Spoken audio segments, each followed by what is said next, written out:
I've encouraged you to take a look at my book, American Marxism, from 4 years ago, to get a feel for what's taking place today. It's actually quite prescient. But it's not hard to be prescient when you're looking at Marxism or fascism or those things, because the world has experienced them. The question is, here, we've not experienced them. And in Chapter 2, I talk about breeding mobs. Now, even though I'm writing about American Marxism, as you'll see, it would apply to any kind of ism that is totalitarian in nature. This is Chapter 2, Breeding Mobs. Many of you have the book. Mass movements that tend to devour the individual in two ways. Now, I want you to be thinking of Mondami, Bernie Sanders, AOC, Marxism, Islamism. I also want you to be thinking of the fascists and neo-fascists, who I've been exposing as thoroughly as possible. I want you to be thinking about Fuentes and Bannon and Alex Jones and Tucker and their supporters who give them a free ride, the Megyn Kellys of the world and those people. Mass movements attempt to devour the individual in two ways.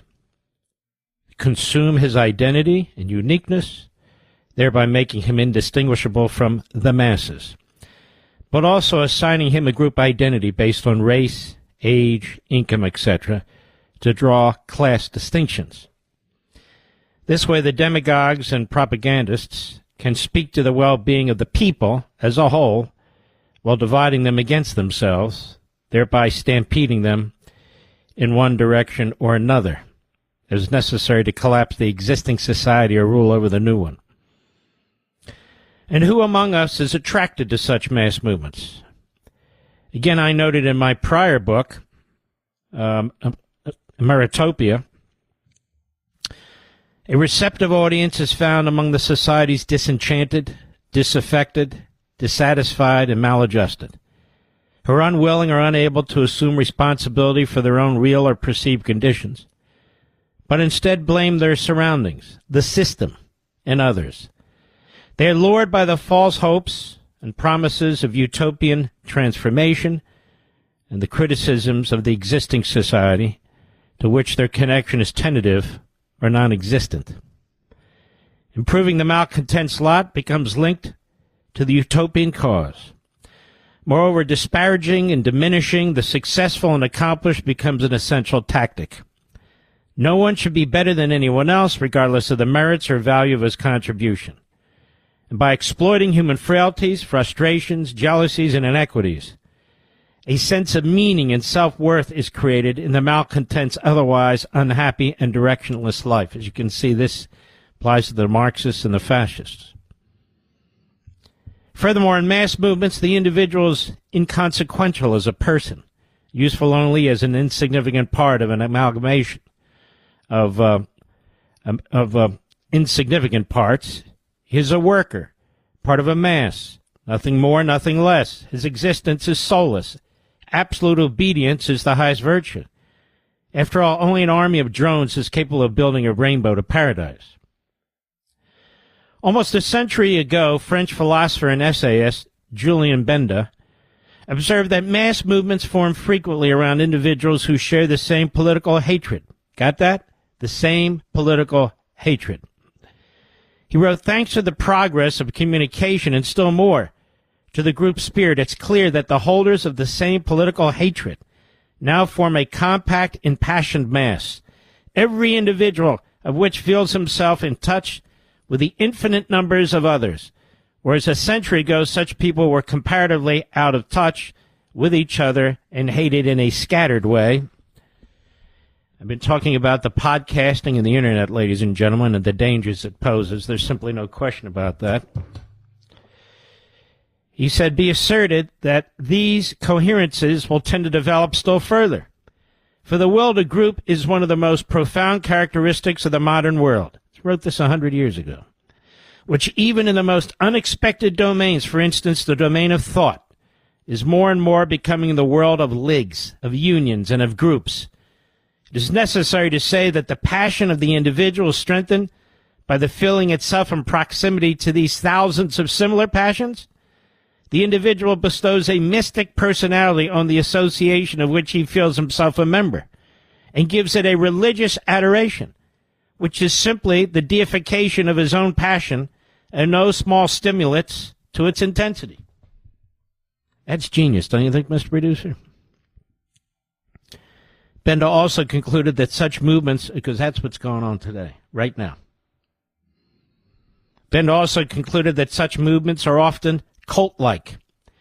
He wrote, the coherence just described might be called a surface coherence, but there is added to it a coherence of essence, for the very reason that the holders of the same political passion form a more compact, impassioned group. They also form a more homogeneous, impassioned group, which the individual ways of feeling disappear. The zeal of each member more and more takes on the color of the others.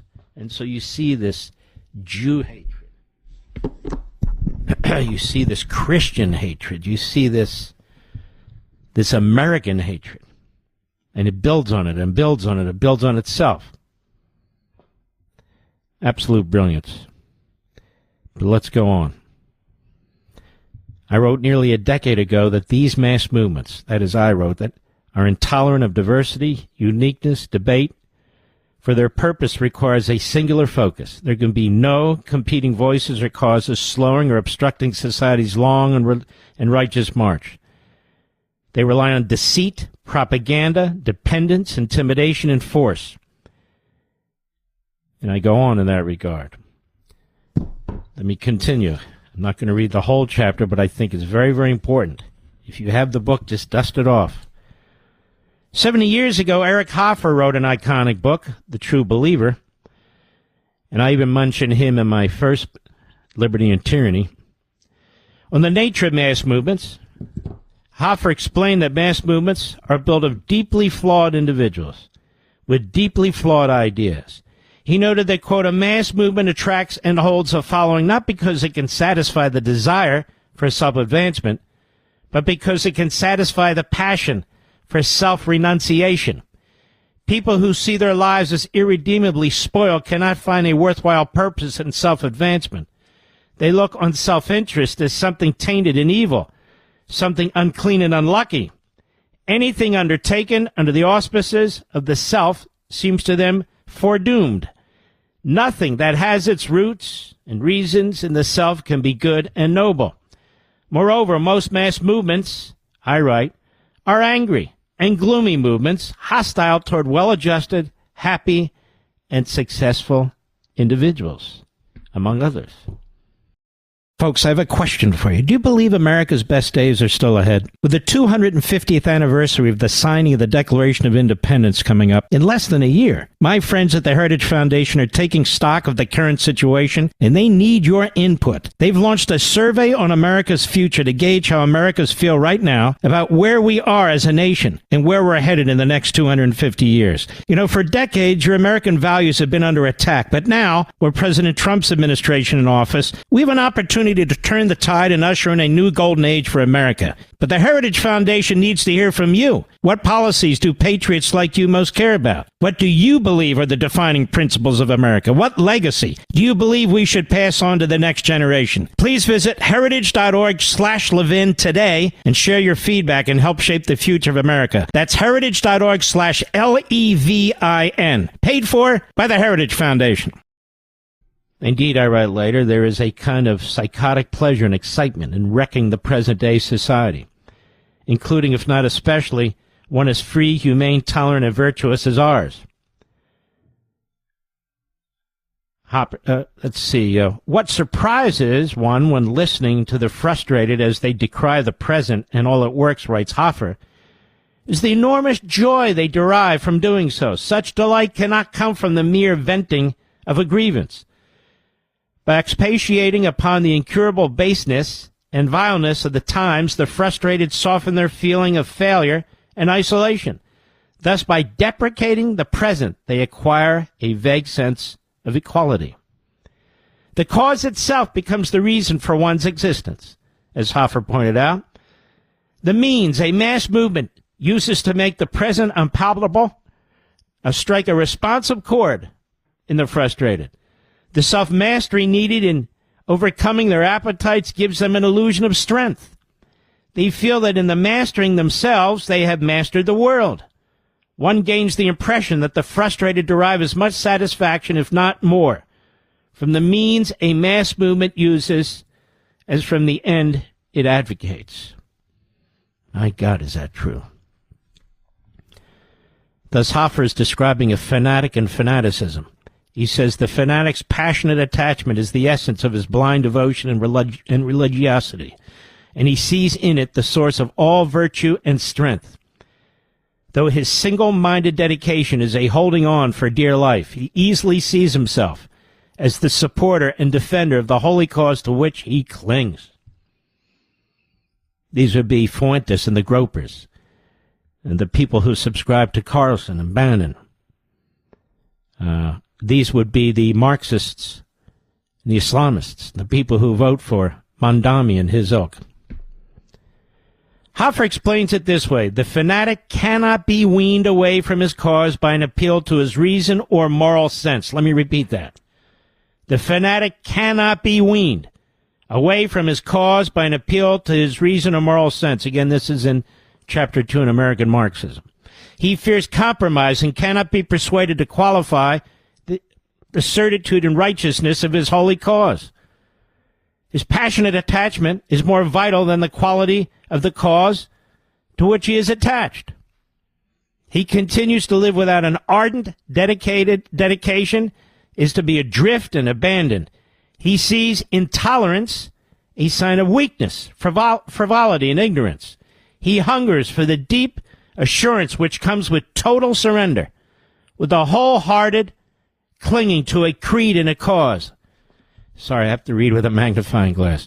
What matters is not the content, is not the contents of the cause, but the total dedication and communion with the congregation.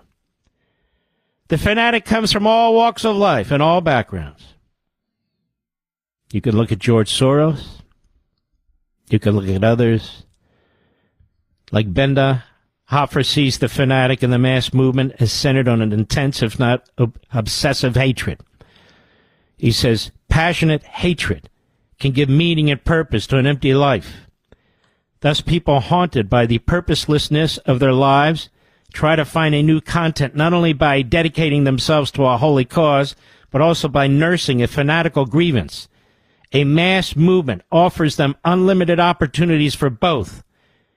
Indeed, I write, the dangerousness of this hatred, when tied to a cause, can have calamitous societal and human consequences.